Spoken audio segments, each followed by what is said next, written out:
going to do a flyover of these 4 areas: energy management. And so as I talk about energy management, if you're going, man, there's a lot more to that energy management. I've been running workshops both with with our community and on energy management, because it can get fairly complex. And I've also been doing energy management workshops with the various providers throughout the motu. And where they're coming in and we're doing a 3-hour session where we're just unpacking each person's energy bill and what that means and what that might mean to the appliances in their homes. So I'm going to fly over that this morning and just talk about energy management. Why is it important? What are some of the key things that we should be thinking about when we're thinking energy management? And then I'm gonna scoot through ventilation, because we had a few questions about ventilations and especially the home ventilation systems, and how does that compare when we're going into a home to good old staunch solid windows, which don't require a whole lot of money to run, but do require a little bit of energy, effort, and a little bit of patience. And then we're gonna touch down briefly and have a kōrero around mould, and a discussion on mould, and then we're gonna round out with some of the latest information about tenancy advocacy. And Joe was having a bit of a conversation with us yesterday afternoon, trying to get us wound up, get us going on just how do we approach the tenants. And there will be discussions, or you'll have feelings about KO, and then also private landlords. So with that in mind, and probably especially with that last session, there's going to be some rabbit holes that we want to go down. But we've only got 2 hours, and depending on how deep the rabbit hole is, aroha mai in advance, if I say, hey, look, we're down a deep rabbit hole here, we don't, I don't want to hold you up all day. We're just going to need to table this, note it down on the whiteboard, and maybe come back to that a little bit later on. But as I'm going through, do ask questions, and let's seek to explore some of those. And if they take us down a rabbit hole, I'll call it, so that we are not dwelling too far down the wrong track. So the home performance system, all of us as we go through the HPA training, when we start to do this mahi, we all go through the home performance system, and there's four components to housing and home performance. And so when we're doing that and we're looking at the home and we're going, okay, how can we help the whānau with their home? We're looking at heating. Every home in New Zealand needs heating. There might be maybe a few that might get enough energy from the sun if they open up their curtains, they close their curtains, but pretty much we're having to put heating into all of our homes to keep them above, ideally at that 20 degrees, and making sure that we're keeping them above that 16 degrees. We're at below 16 degrees, we're starting to get, just a reminder, we're starting to get lung stress occurring. And every degree below 16 degrees, Neville Pearce from the Otago University Wellington School of Medicine's got these graphics showing the lung damage and the stress that's starting to occur every time we're sleeping in bedrooms below 16 degrees. And every temperature below, our lungs are getting more stress as we're breathing in and out that cold air. And he's got these slides with these graphics on, which are showing just these black dark patches at different temperatures of the home. So we need, you know, the bottom line is 16 degrees, but a healthy temperature for recovery, for operating well, for having energy is 20 degrees. So we need heating, but we also need to prevent the heat loss. And to prevent the heat loss, insulation, curtains, we also need to reduce the moisture, because with a lot of moisture in the home, that's where we're getting mould, which we're going to unpack later on. And mould has its own set of issues, which is different from the cold. And there's a whole lot of science around how the cold impacts our lungs and how the cold impacts our heart function and our cardiac function. There's a whole lot of supposition, but not direct science around what mold does. We just know that mold is insidious, that it impacts our immune response, and that over a long period of time, it impacts all of us in lots of different ways. And so that moisture is, reducing moisture is important, and ventilation is, I like the, when I chatted this, when I put this in and just pushed on the slides design, with a new design function and PowerPoint, it came up with a stethoscope. That's it, stethoscope. Thank you, peoples. For our respiratory system, associated that with ventilation. I thought, how appropriate, because what we are interested in ventilation is, and a lot of what we're doing is about respiratory function, good respiratory function, and preventing respiratory disease. The key one here, as I get onto energy, is heating. Anything to do with heat in your whare is going to suck up your energy. Anything to do with heat. So when you're starting to get worried about how much does it cost to charge my cell phone, not a lot, and most of that energy is going into how warm your cell phone feels after it's been sitting on charge for a bit. Anything that goes into putting light up into the ceiling is, if they're the old school lights, you touch them, they're hot, that's using most of the energy. Not the light itself, nor the TV, nor the screen. It is anything to do with heat in your home that is sucking up the energy. So if you're going into a home and somebody says, and your whānau go, I've got a really high energy bill, or you're asking them and you're going, how much are you paying for your energy bill? And most of them will probably give you a weekly amount if they're going to give you a value. And that weekly value might be $250, $300. It's a lot of putia. And so therefore, immediately what that'll be going is I'll be going, I'm looking for sources of heating. I'm looking for sources of heating. And I'll show you, I think I've got up there a slide later on, which shows a particular day during January where we had a lift in our energy bill. And I'll show you how that was associated with heating. Or, in fact, cooling now, and using your heat pump for cooling. So we're using the heat pump, and for cooling, it's using a fair amount of energy. So that is the when you are thinking of how can you impact your own energy usage, think heating. What's going on with heating in the home? Any thoughts or ideas about what might be the obvious sources of heating? Electric heaters? Yep. What else? Yeah, nice. Hot water? What else? Yeah, kapai, oven.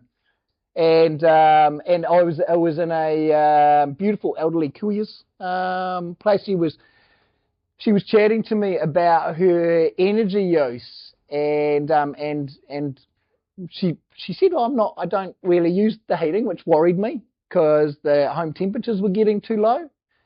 And she was old school. Beautiful elderly kuya was old school, so she'd put the bucket in underneath the shower rose, conserve the water. She was rural, so conserving water was appropriate. And also she had a low flow, she had a low pressure hot water cylinder. So there wasn't a lot of flow going through her shower rose. She was in the whare on her own. And so I thought, well, it's not the hot water, but she was beautiful. She was looking after the marae, all of the marae events, the tangi. So she was using her oven a lot, and helping out with the marae. And so as we looked at that, I realised that if you're, for somebody in a home that does a lot of baking, a lot of cooking, the oven can be it's not normally, but it can be a source of high energy use. And that was a beautiful thing. So, and she says, I always wondered that. And she'd be using her oven flat out, all the elements and the oven itself. What else might be a source of heating? Yeah, dryer. So typically speaking, dryers, Ika will tell us, dryer is about $1 a load. So it's not so much if you know it, but if you don't know it and you're just using your dryer, or you've got a young family and you're in an area where it's really moist and you don't have access to a washing line, or you're having to use a dryer, that $1 a load adds up fairly quickly. It's not so much if I only need to use it when it's a rainy day, but it is a lot if I'm having to put a lot of loads through at $1 a load. Yeah. Any other, so dryers, ovens, hot water, heaters, what else? So when we're looking at energy use, we're using numbers, and we're using a measure called watts or kilowatt hours, which some of you will be familiar with. I'll touch base on that a little bit later on. But in direct answer to your question, most of those towel rails will be using around 400 watts.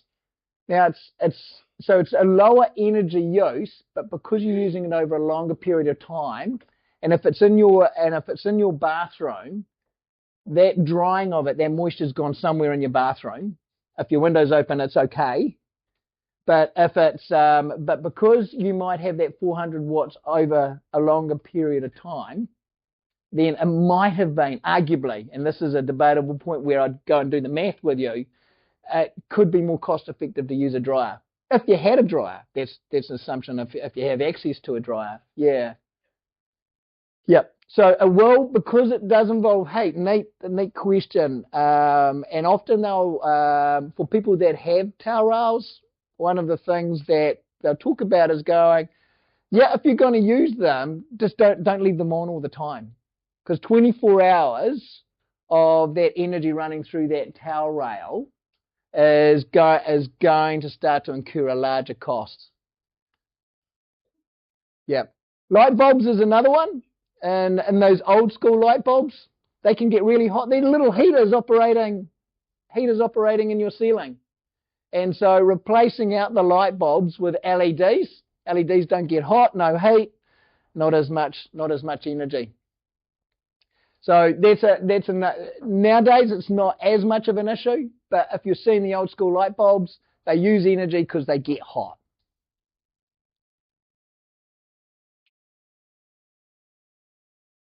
So heating requires a lot of energy, and that's the main reason that we're going to look at your energy bill. How many of you track your energy bill? Got a couple, got a few. Do you track it on a spreadsheet? So if I was to say to you, over the last 17 years, I have paid $48,000 to the energy companies for my energy. And I've been actively trying to get it down.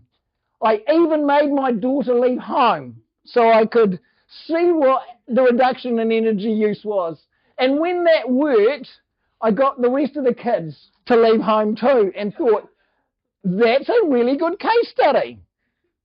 So as you can see, typical Pakeha boy is, for us, the kids are there and then they're gone. We are currently doing a pilot with the Energy Retailers Association of New Zealand. So that's all the fellas that are retailing energy to us. And part of that pilot that we're doing is to try and get their customer response so that it is more supportive of our whānau and of the homes that we're going into. And what we've mentioned to them is I've said, look, what success looks like for me is that my families, my ainga, my whānau will be confident dealing with you because you are really helpful, because you are caring, because you are compassionate. And that is going to be that measure of success, is what confidence can we encourage with our families and our whānau to be able to engage with their energy companies. And we had in this recent pilot, we've been dealing with 3 or 4 different retailers, and they have all been really supportive in looking at reducing debt, just wiping it off, and getting rid of high energy bills, because they know that that is the first place to start with regards to giving the whānau confidence to engage. So with your energy use, I'm hoping to give you some confidence to poke a stick at it, to go home tonight, re-look at it and go, what did I learn today in our flyover of energy?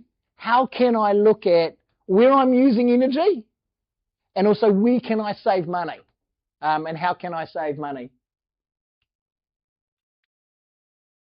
This is this year. This is a article that was in the paper from the Consumer from Consumer New Zealand.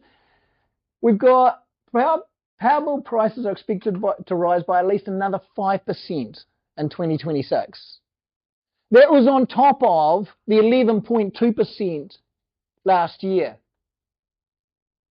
For those of us that are working, all of us in the room, how many of you are expecting to have a 17% wage rise to cover the cost of that? Because we are going backwards. And our energy prices are a key influencer on that. Our average Pacific People's family in New Zealand household is earning $35,000 a year. The average Pacific People's household is paying $600 a week in rent. That's around $31,000 of the $35,000 that they're earning. We have a problem, Houston. So there's not any putia left after we're forced into paying rent. How do you get by on that? You get by on that by trying to avoid using this as little as possible, by trying to avoid engaging it, and hoping that somehow it might sort itself out.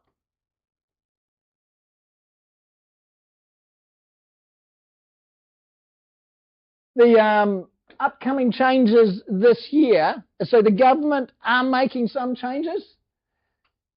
One of the things they're wanting to do is to try and make our energy bills, ideally on our phones now, to make them simpler and easy to understand. Any ideas how many energy plans are available for you to choose from out there in New Zealand? Any ideas? Give me a number. Somebody give me a number. Anyone? 52. We started with 52. It's a bit higher than that. 80, we've got 80 over here, 80 over here. It's a lot higher than that. A lot higher. Come on, let's add some zeros to it. So what? 220. No, 220 over here, 220 over here. I need more zeros, people. More zeros. I need more zeros. I've got 1,000 over here. There was around 14,000 energy plans that you could dwell and dig down into. No wonder why we are confused. That's no wonder why it does our head in. And we don't, when we go on to sites like Switch, we're having to use these other sites to try and filter through all of these different options.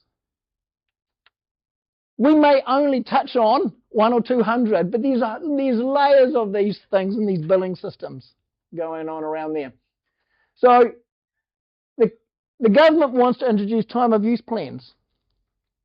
So time of use plan is that if you can and you choose to use your energy at a low time, you should be able to get a low rate.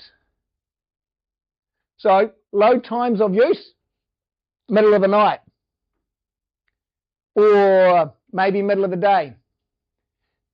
Went down, saw my cousin down in Palmy, and we were talking about energy, and he says, oh, yep, he says, I've just more recently switched over to new plan, and there were he said there's two problems with it. He says I was fairly happy, but one is he says I'm on smooth pay. Now, for those that don't know what smooth pay is, it's where they're averaging out your energy use, and they're trying to keep it consistent so that every month you're paying the same amount. If I pay $100 here, but I'm using $200 worth of energy, then I'm going into debt which they're holding over, but over the summer, they're hoping it will balance and average out. So that the amount of money that I'm paying each month is good for budgeting. Problem is if you want to change your plan and you're in the middle of winter, so you've been using more than you've been paying for, now you owe the man. And he was going, I can't change in the middle of winter when I'm getting really hoo-ha with this, because then I'm going to have to find the money to pay the energy company back. So I have to wait till summer, and I have to wait till my energy debt clears by averaging it out, because I've got lower use in summer. So now I'm paying more for energy that I'm not using. So it's averaging out. Does that make sense? And so he wasn't able to. He said, I have to wait to change until summer. The other thing he said, which is really addictive, is he said, I get 3 hours of free energy use every night. There is no such thing as free energy use. There is a price we pay for that. He's paying a slightly higher rate, but he's also paying for the addiction. 9 o'clock every night, he runs around and he takes it to the man, and he switches on as many things as he can. So he's actually got no idea what energy he's using, because he's just going around going, I'm going to take it to the man. I'm going to switch on my dryer. I'm going to switch on my washer. I'm going to switch on my hot water cylinder. I'm going to switch on the heating. And so his energy bills, his energy use is spiking during those 3 hours. But he says now in hindsight, he says, I actually don't know how much energy I'm using. And you talk to me, Nick, about tracking what I'm using. He says, I've got no idea. I'm running blind. And so the danger of free energy use is that it distorts our behaviours. And there are no free lunches.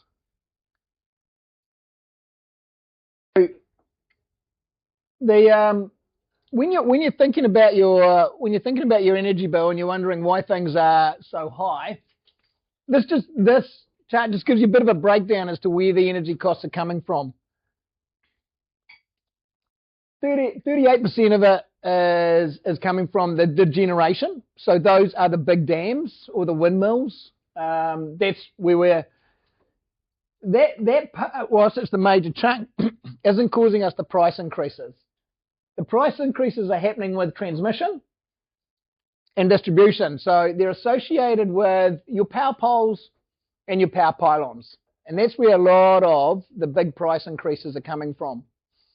And the way that the industry is regulated is because these are all a monopoly, i.e. there's no competition, there's no variability. It ends up on your energy bill, and you can't do a whole bunch about it. Is the government regulates these guys once every 5 years, and so they regulate them every 5 years, and we're just going into year 2 of this current 5-year block. But unfortunately, in the last year of their last 5-year block, we had a dry year, and so there were a whole lot of costs associated that these guys didn't recover. So now we're paying for it over the next 5 years. And that is driving these increases that we're all finding hard to deal with. So we've got our distribution, and so in each of your areas, the distribution companies can be worth you trying to tap into. They're getting more and more responsive. So most of us are covered by, in Te Manawa Taki, most of us are covered by either Unison, who is Rotorua and Taupo, or Pauko, who is the Taranaki and parts of the Waikato and the Bay of Plenty, and will soon to be the Lines Company in Tairāwhiti. And then Well Energy Networks are the remaining part of the Waikato. All of these lines companies have a commitment or an obligation to actually deal with energy hardship, to deal with community, because they're monopolies. And so therefore it's worth reaching out and approaching them. Oh, and I didn't mention the Lines Company for Turangi. And it's worth trying to reach out to them and see what support you can get from them. Pauko, for those of us that are operating Pauko, are offering, they do provide hygrometers and they do provide sponsorship for community events. Unison are doing that as well. I've had some conversations with the Lines Company and they're interested in it. They take a slightly different approach, as you guys will know, but they're interested in that space. I don't know with Well Lines where they're at. Right down here, we've got 4.5% for your meter. When you get home tonight, if you don't know, work out whether your meter is a smart meter or not. Now, a smart meter means that the energy company doesn't have to have somebody come and read your meter. They can read it digitally. It's a smart meter. It also means that they can put you on to time of use. And so the government's going to be legislating that, and so therefore they're going to have to put smart meters in all the homes. At one point, it was free. And they were doing this. Now, some of them will want to charge.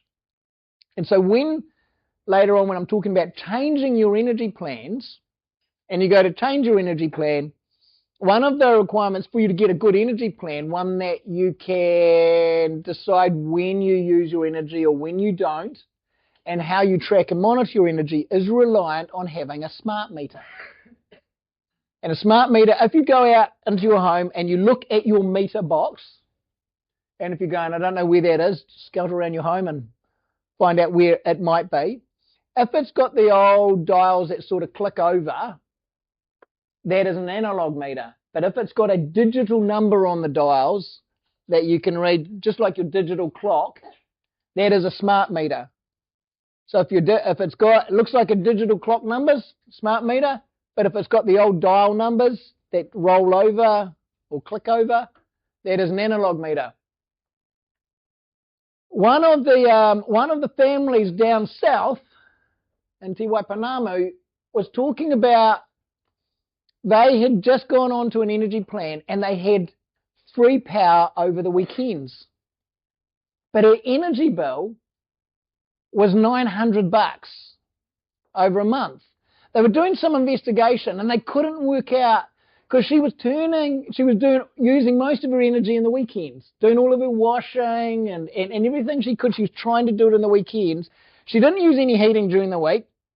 But she was trying to manipulate her energy so it was used in the weekends. She says, I'm on a plan that allows free energy use in the weekends, but she didn't have a smart meter. She wasn't on a plan at all. So she was paying for all of that energy that she thought she was getting for free over the weekends. Shocking, eh? what was the energy company doing? What was going on there with that poor family who thought they were getting one energy deal and found out they were getting something quite different? So check your energy meter. It's the first thing in managing your energy. Is what you want is a smart energy meter, and I'll show you a few slides as to what that can tell you. When we're going into a home, when you're going into your home, the first place you want to start with is your unit comparisons. How much energy units are you using? Not how many dollars are you paying, because all of you will be paying different dollars. And even within your areas, people will be paying different dollars because they'll be on different plans. But how many energy units are you actually using? And those energy units are measured by daily units, and they'll just be on your phone or on your plans as daily units. And a daily unit is a kilowatt hour.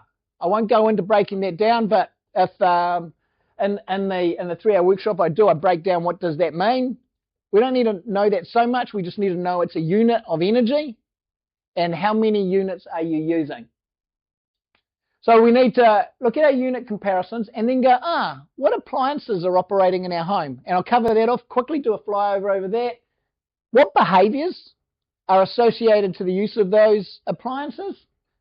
And then we get down to the last component, what energy deal or what energy plan am I on? And I'll touch briefly on how you can do some comparisons. Most of you will know that. Don't know whether you've looked at that recently. We'll touch on that relatively quickly. So here's my daily usage.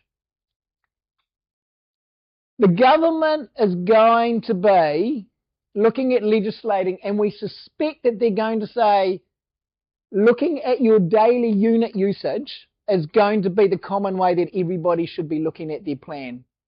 The reason for that is because some months have 28 days, some months have 31 days. And so those months with more days, or depending on the invoicing period, can give you a distorted perspective of how many units you're using. But every day has 24 hours in it.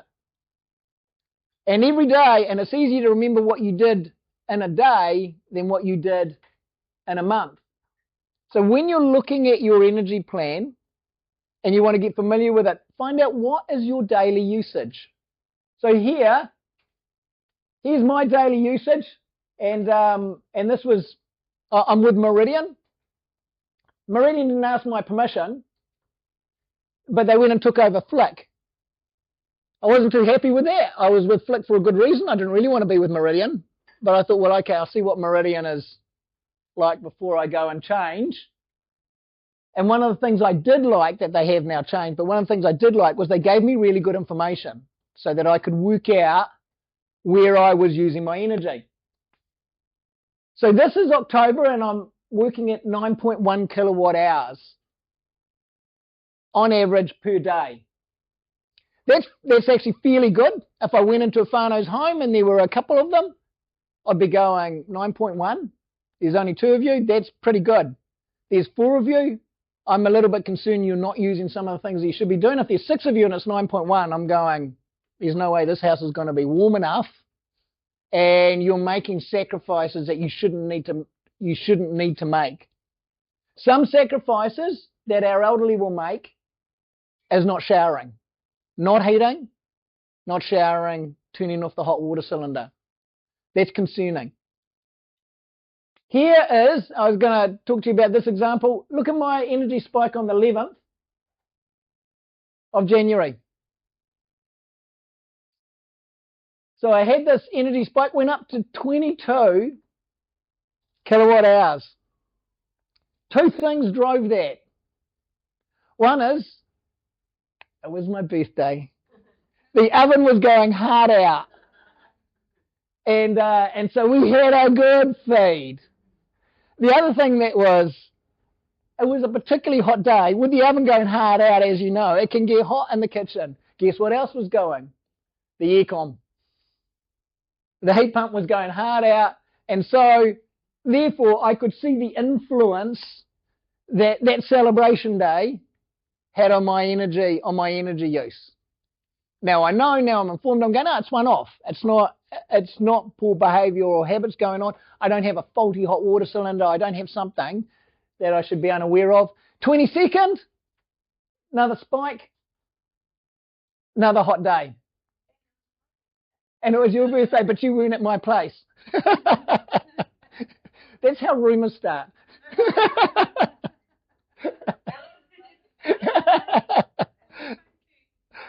So the heat pump was on that day as well. So when you get the chance, go into your app, try and find, most of the apps do have it, try and find out your daily energy use. So to give you an idea, in my experience, what I've established is that if the energy used per day is around 5 to 10 kilowatt hours for two people, that's low use. And that means that I should be asking some questions just to make sure that they're staying as warm as they should. If it's 10 to 20 kilowatt hours a day for two people, that's easy use. I'm fairly relaxed with that 10 to 20. But if there's 3 to 4 people in that home, regularly in that home, and that's 10 to 20 kilowatt hours, it's low use, I just want to check in. Are you staying warm? Are you using all the appliances that you need to have a good quality of life? If there's 20 to 30 kilowatt hours a day, now remembering this is a bit seasonal, so I'm mainly talking winter. In summer, you'll get lower use, of course. I'm mainly talking winter use. 20 to 30 kilowatt hours per day. If there's two people, that's high use. So that might be okay. They may say, look, we run the heat pump all the time. My mum lives in Taupō.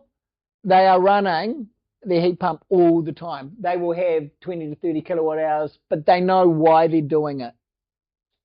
If there's 3 to 4 people, I'm fairly relaxed, easy use. 4 to 6 people in the home at 20 to 30, I'm going, that's still a little bit low. They're probably most likely running out of hot water, and that's self-regulating. If there's 30 to 40 kilowatt hours per day, and there's some spikes going on there, and there's 3 to 4 people, that's high use. I went into, I was doing a workshop down the line, and we were going through our daily energy use. There were a number of people there that were using 50 to 60 kilowatt hours a day. And yeah, lots of fridges or freezers, spa pools, if they happen to have spa pools, or pools or pumps if they're rural area and they've got a number of pumps going. Yeah, underfloor heating. Most of a more modern spa pool could be using a hot water heat pump, and that will be lowering its use, but because it's still providing heating and they're trying to get that up to that 40 degrees, so you've got 15 degree water going in there and 40 degree water going out at spa pool temperature, and if it's fairly constant and it doesn't have a spa pool cover on it,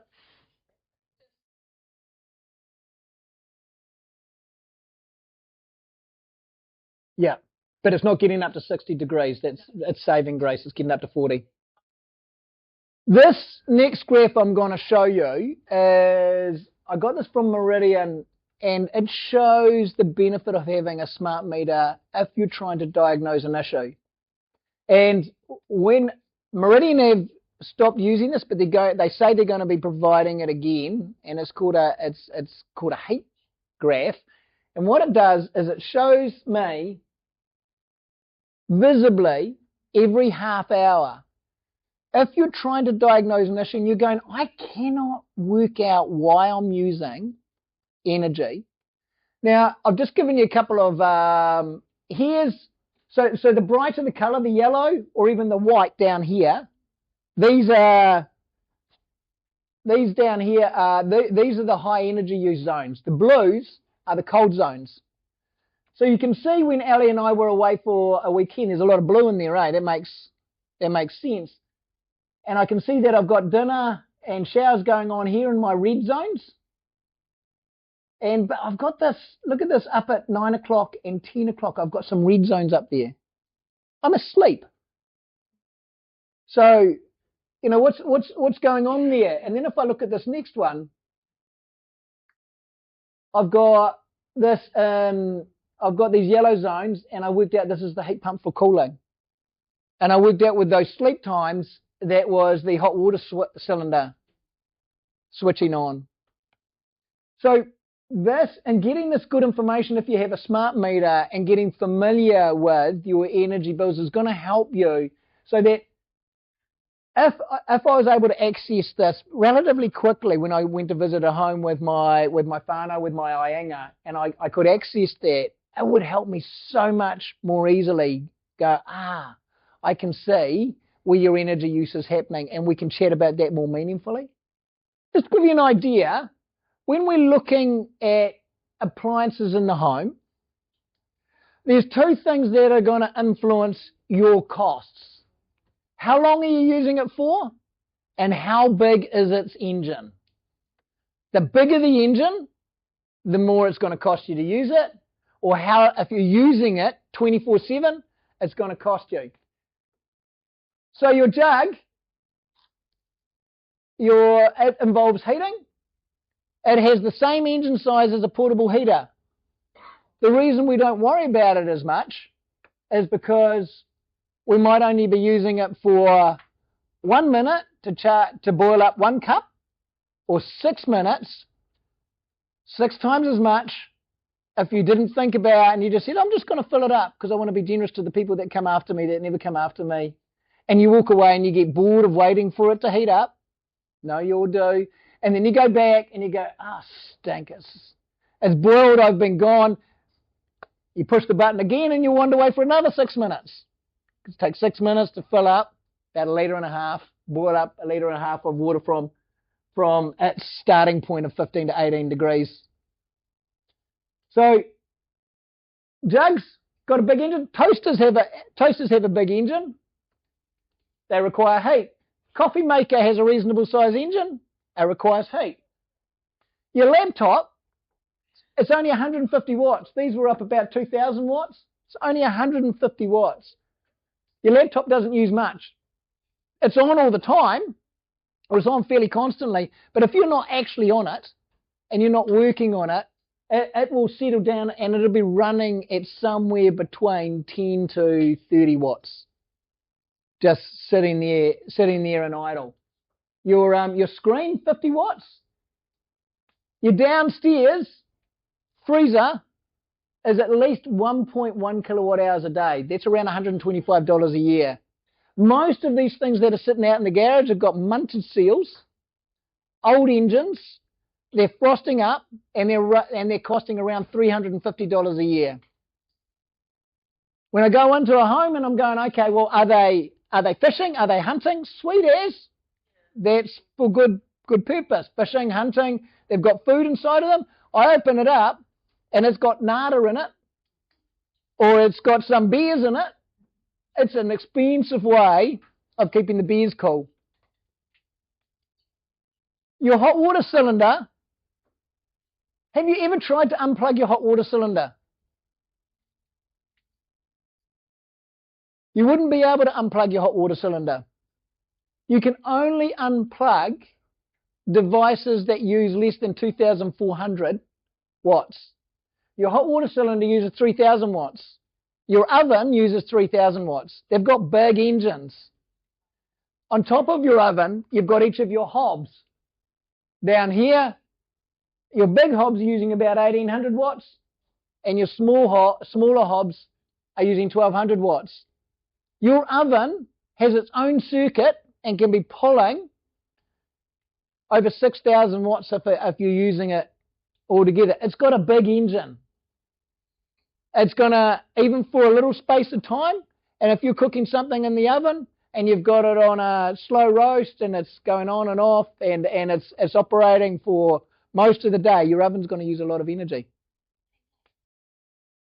So hair dryers, they release a lot of heat. They've got a bigger engine. A microwave has a reasonable engine.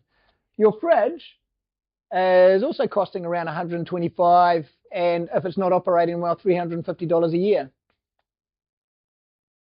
Your heat pump, so that's a 6 kilowatt heat pump, but because of its efficiency, I'm only paying, so it's giving me 6 kilowatts of heat, but I'm only paying for 1,780 watts of it because of the way heat pumps are more efficient.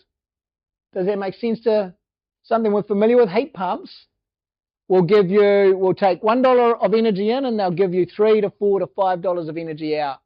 So this is a 6 kilowatt heat pump and I'm getting pretty much 1 for 3. Any questions about those? Otherwise I'll move off. But get to know your appliances. If it's got a heating component, it's going to have a big engine. If it's got a big engine and you're using it for a long period of time, i.e. a heater overnight, and this is where the time of use plans will come into play, is a heater overnight at 2 kilowatts, 2,000 watts. I put my heater on down here, I put it on for 10 hours a night, then that is going to be 20,000, that's going to be 20 kilowatt hours. So for me, that's going to cost about $8 a night. 30 nights times $8, $240 for one heater. Adds up, eh? How does Nick know this stuff? I've got a bunch of, and here's one such device. You can plug these things in, so I can plug my fridge or my freezer in, and I can get one of these devices, and I can plug it in to the wall, and I can plug my device into it. This particular one also monitors temperature. So I could plug my heater into it, see how much for my family, how much the heater's actually using, and I could plug it in and I could turn the temperature function off and see how much that heater used if it had no temperature control. So a heater with no temperature control will continue to heat that room up and it will just operate all night and cost me that $8. But I can also use this on my phone, which it looks like up here, and I can plug in and say, I want you to operate at 20 degrees. Now how much energy did that cost? Because at 20 degrees, instead of going hard out all the time, it will switch the temperature, it will switch the heater on and off to maintain 20 degrees. Every time it's off, it's not using energy. And so it might cost me, instead of $8 a night to run that heater, it might cost me $6 or $5 or $3.50. And I can track that through these.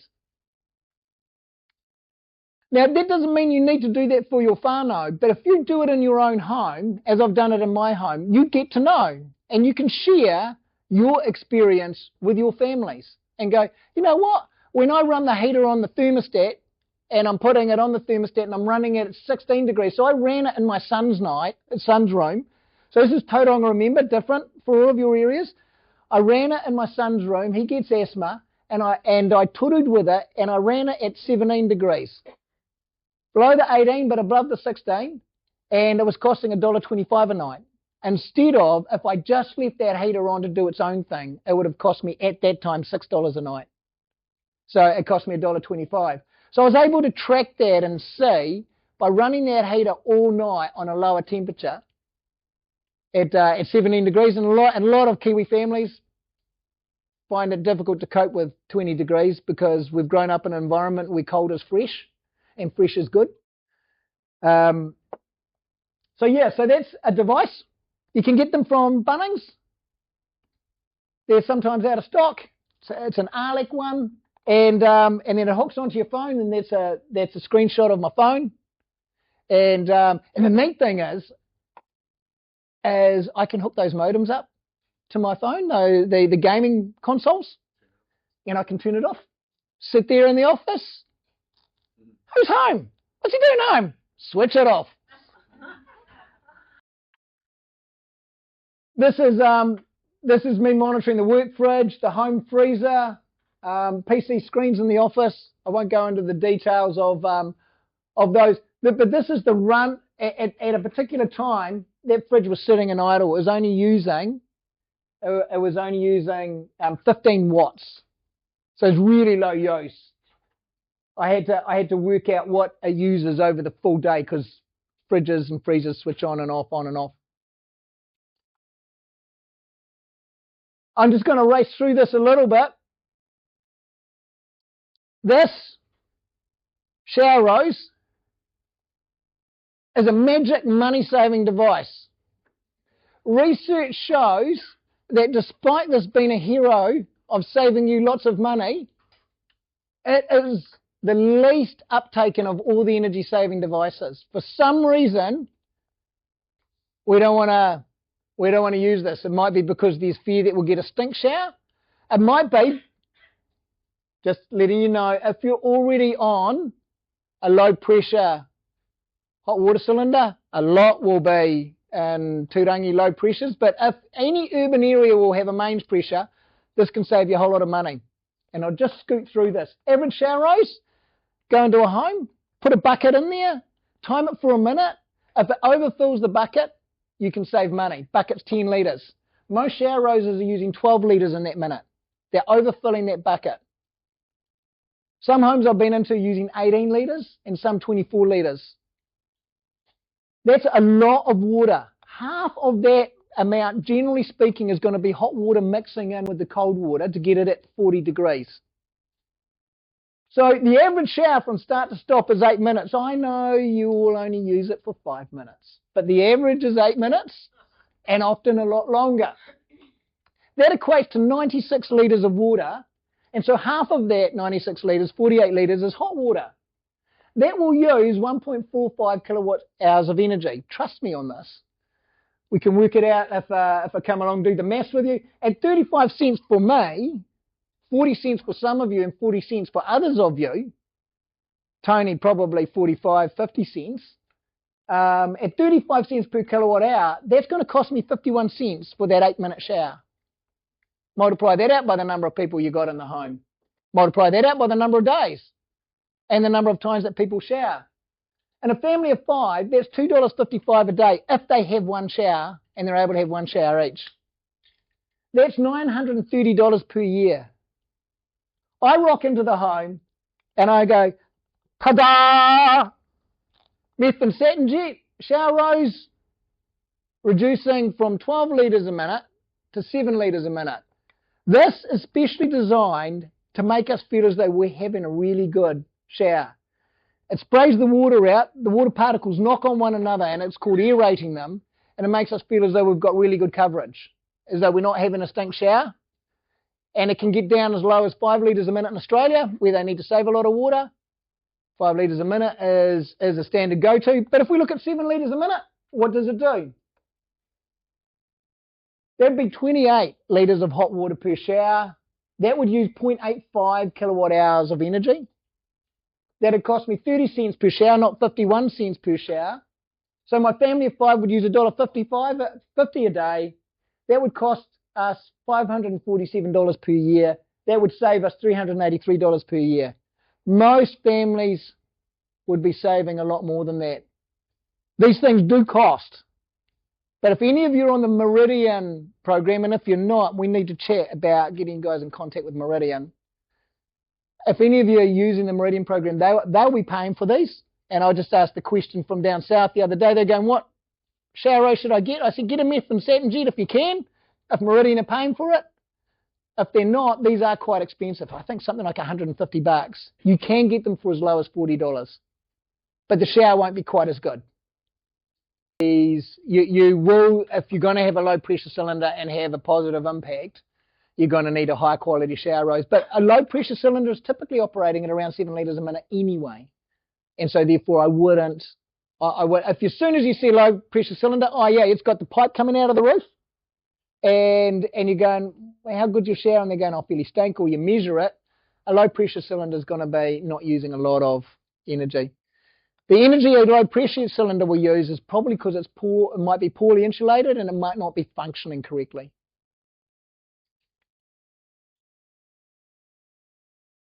I'm going to scoot through these. If you're not aware, Power Switch is the government site in partnership with Consumer that will go through those 14,000 plans. You plug in your name, your address, and a little bit about your energy usage, and it will tell you what plan is best for you and what money you could save. So with Meridian, I went into this on last Friday, and it suggested to me I could save around $143 per year. I just heard the guy from Consumer on the radio on Saturday, and he was talking about plans and savings, and he reckons the average household can still save around $400 to $600 per year on there by changing over energy providers. My caveat for that is, first find out how much energy they're using, where they're using it, what appliances are wrong, what behaviours are wrong before you get into trying to save a bit of money on the plan. So they sent me out this email on Friday last week, and in the email it said, check your latest savings, which I did, got the $143 of savings. Number two is it said, hey Nick, make sure you compare this again on the 1st of April, because on the 1st of April, all of our energy costs go up by that expected 5%. So there's going to be different deals out there. So I thought, no, I'll just hang on until the 1st of April, and then I might give Meridian the boot. And they are now increasing the skill of their platform so that we can load in our energy bills, and they will look at our time of use plan. And so they may, in the not too distant future, they may look at if I let them, my daily energy use. You know, I was looking at in that half hourly graph. I will be able to plug that into them, and they will go, this is where you're using all your energy on your energy behaviours. You could change to this energy use plan and save this amount of dollars. So this site is getting cleverer and cleverer. So it's Power Switch. For those that don't know, go home and check it tonight. If you wanted to also check your energy on another program, this is a not-for-profit organisation, and it allows you to compare your broadband deals, your gas deals, your power deals, and it's got solar, gas, and your power plans up there, and it's called Power Compare, and your broadband deals. So that's Power Compare. You type in Power Compare, and it will come up with this site. And again, you just enter in some simple information. So you could use Power Switch or Power Compare. The last site there is Eka. If any of you are looking at things like solar or getting a heat pump, or you're going into a whānau's home and you're going to go, if I got a heat pump under the Warmer Kiwi Homes program, what do I think it could save them? And it allows you to go into the Eka site, you plug in how many hours you roughly think they're using that portable heater for, and let's say they're a bit concerned about getting the heat pump in. You look at the number of hours that they're using their portable heaters for, and then it will go, this is the savings if you put a heat pump in. And it'll give you expected saving. Beware, when heat pumps go into homes, people use them more often than they use their portable heater. And so the energy costs go up, but it's usually for a health benefit. They are staying warmer by using that heat pump. Any questions on that? Okay, fine. Quickly on this, then I'm going to cross over into ventilation. Energy provider relationships. So we're doing this pilot at the moment with Ergans, which is the group of energy retailers, and we're trying to say to them, can you get better customer service so that we can get our whānau to ring you up, and you're not going to scare them, you're not going to be mean to them, you're actually going to look at their usage and their debt situation and their plans and provide them some reasonable advice. And so we're running a pilot with them at the moment to see what that would look like. Who is currently working with Meridian? I know Wise are, and SO is. Meridian are a retailer, and I think in Tairāwhiti Contact they're going to try and do the same thing because you're dominant. Yeah. These guys are providing a bunch of putia for different interventions. There's a bit of reporting required, but they will support heaters, hot water cylinders potentially, shower roses going into homes, and if you report against that, and they will refer their concerning customers, and it applies to a Meridian customer that's been with them for over 6 months, and they will provide some support to it. We find them helpful in providing devices, but reporting wise we find that a little bit challenging, a little bit taxing. Mercury are running a program, and they're very good at supporting whānau who are in debt. So if you're dealing with a household that's working with Mercury are really responsive to helping them with debt relief. Contact are going to be running a pilot program, I understand, in Tairāwhiti. Powerco, I've mentioned Powerco well, the lines companies. And the other one is No Might R. So we're working with No Might R at the moment. They are full up at the moment. They're not able to take anybody on board. Their core base of starting was in Rotorua and also Christchurch. But as they expand and grow, they're another really compassionate, good retailer. Any questions on those?